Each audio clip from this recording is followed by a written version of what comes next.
राजकुमार भाटी जी, इफ्तार पर होड़ लगी हुई है। सब दौड़ दौड़ कर जा रहे हैं। कहां जा रहे हैं? मुस्लिम लीग की पार्टी पर। और वहां मणिशंकर अय्यर पाकिस्तान के हाई कमीशन पहुंच गए इफ्तारी के लिए।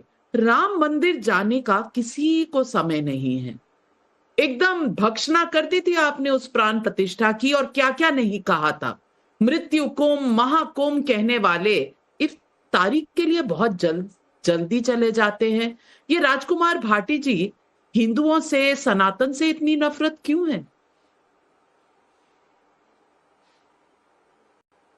नहीं, ये तो आपका काल्पनिक सवाल है और आपके दिमाग में घूम रहा होगा कि हिंदुओं से नफरत है। मेरा फोन कट गया, कृपया इनसे पीसीआर से कह दें मेरा फोन जोड़ दें। बाकी मैं अपनी बात कहता हूं। मैंने आपका सवाल पूरा सुन लिया कि नवका जी, इसका एक जवाब तो ये है कि अब जब नवरात्र आए अब की बार, तो आप नवरात्रि में वो करते हैं, भंडारा करते हैं, लोगों को बुलाते हैं। आप करना और अखिलेश यादव जी को निमंत्रण देना। अखिलेश यादव जी आपके नवरात्रि के भंडारे में भी उतने ही प्रेम से, उतनी मोहब्बत से आएंगे, श्रद्धा पूर्वक आएंगे। हम लोग चाहे हमें प्यार से हिंदू बुलाए, मुसलमान बुलाए, सिख बुलाए, ईसाई बुलाए, जो प्यार से और सम्मान से बुलाता है, हम उसकी भावनाओं का ख्याल रख के उसके कार्यक्रम में जाते हैं। तो इफ्तारी का जवाब तो ये है। इफ्तारी में जाने का मतलब हिंदुओं से नफरत करना नहीं होता। ऐसा परसेप्शन इस देश में न परोसा जाए, ये देश के लिए बहुत खतरनाक होगा। देश विभाजित हो जाएगा कि किसी मुस्लिम समुदाय के कार्यक्रम में जाना हिंदुओं से नफरत करना है। हम दोनों से एक साथ भी तो मोहब्बत कर सकते हैं। हम हिंदू से भी प्यार करें, हम मुसलमान से भी प्यार करें। हम हिंदू के त्योहारों में भी शामिल हों, हम मुसलमान के त्योहार में भी शामिल हों, उनके नवरात्र में भी उनके इफ्तारी में भी शामिल हों, हिंदुओं के नवरात्र में भी शामिल हों। ऐसा देश भी तो हम बना सकते हैं, ऐसा समाज भी तो बना सकते हैं। हमारा ऐसी सोच क्यों है कि जो इफ्तारी में चला गया वो हिंदुओं का दुश्मन हो गया? नंबर एक बात। दूसरी बात, जब आप ये कहती हैं कि अखिलेश जी का नाम लेके या ममता बनर्जी जी का नाम लेके या मेरा नाम लेके कि हम हिंदुओं के दुश्मन हो गए, तो ये हंसने लायक बात है, क्योंकि हम खुद हिंदू हैं। हम हिंदुओं का दुश्मन होने का मतलब है कि हम अपने परिवार के दुश्मन हो गए, अपने बच्चों के दुश्मन हो गए, अपने रिश्तेदारों के दुश्मन हो गए, क्योंकि हमारे सारे रिश्तेदार हिंदू हैं, हमारे बच्चे हिंदू हैं, हमारा परिवार हिंदू है, हमारा पड़ोस हिंदू है। तो ये एकदम हास्यास्पद बात है।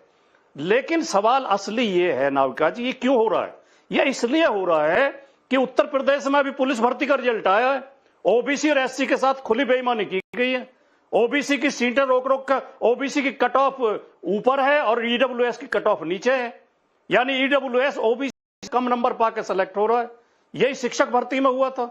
शिक्षक भर्ती में हाईकोर्ट का आदेश है कि 3 महीने के अंदर नई सूची बनाई जाए और ओबीसी को भर्ती किया जाए। ओबीसी के साथ जो बेईमानी हुई है, योगी जी ने नहीं बनाई।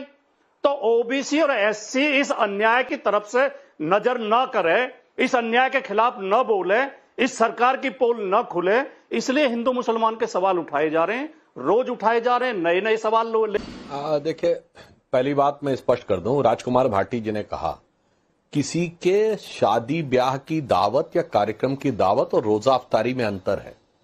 रोजा अफ्तारी एक धार्मिक कार्यक्रम है जो रोजेदारों को रखना चाहिए।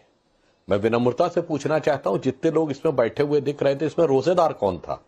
जया बच्चन जी, अखिलेश जी या सोनिया गांधी जी? अगर आप बगैर रोजेदार हुए रोजा अफ्तार करते हैं तो यह मुस्लिम भावनाओं का मजाक उड़ाना है।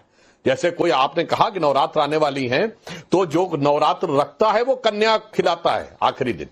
अब क्या, मैंने नवरात्र भी नहीं रखी और मैं तो देवी को मानता भी नहीं, और मगर मैं कन्या के रूप में खाने के लिए आ जाऊं? गजब है साहब। ये कहा जाएगा तो हिंदू धर्म का मजाक। दूसरी बात, ये किस पार्टी द्वारा बुलाई गई है रोजा अफ्तारी? ये मुस्लिम लीग, जिसने देश का विभाजन कराया। और जो लोग बचने का प्रयास करते हैं, मैं उनसे कहना चाहता हूं, आपके लाखों दर्शकों से चेक कर लें, ये इंडियन यूनियन मुस्लिम लीग के संस्थापक मोहम्मद इस्माइल ने मार्च 1948 में नाम बदल के इंडियन यूनियन मुस्लिम लीग किया। वो जिन्ना की मुस्लिम लीग के दक्षिण भारत के अध्यक्ष थे, सेम मोहम्मद इस्माइल। और जिन्होंने 1946 की प्रोविंशियल असेंबली के इलेक्शन में मद्रास प्रेसिडेंसी, जिसमें लगभग पूरा दक्षिण भारत आता था, 30 में से 30 सीटें मुस्लिम लीग ने जीती और मुसलमानों का 95% वोट मिला। कितना? 95%। जबकि पता था दक्षिण भारत कहीं से भी नहीं जाने वाला है पाकिस्तान में, और वो सारे के सारे मुसलमान नहीं हैं। और उसके बाद उनको जानते क्या उपाधि दी गई थी राजकुमार भाटी जी? कायदे मिल्लत। क्योंकि कायदे आजम जिन्ना कहा जाता था मोहम्मद इस्माइल और पीके पोकर साहब बहादुर, ये दो जिन्ना के इक्विवेलेंट माने जाते थे और यही मुस्लिम लीग के सदस्य बने। और 27 अगस्त 1947 को कॉन्स्टिट्यूएंट असेंबली में इन लोगों ने डिमांड की कि मुसलमानों को सेपरेट इलेक्टोरेट दिया जाए।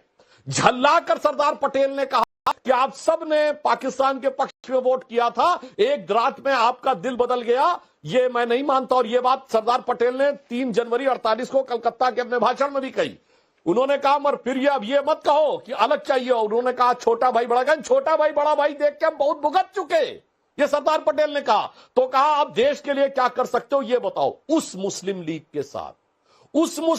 के साथ जाके ये खड़े हो रहे हैं, उसके में रोजा अफ्तारी कर रहे हैं। साहब देश के साथ भी आप धोखा कर रहे हैं और मुस्लिम समाज के साथ भी आप धोखा कर रहे हैं।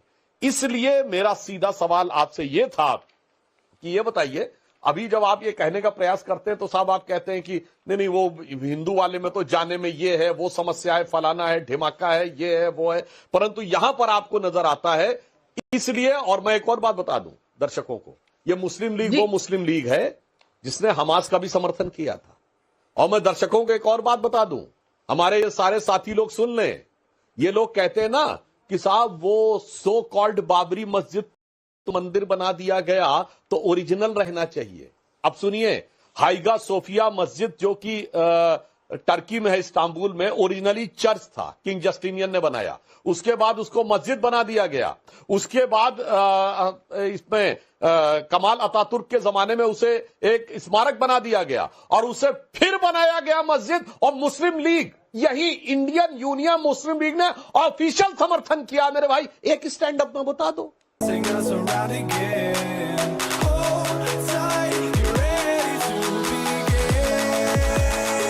And just levitate.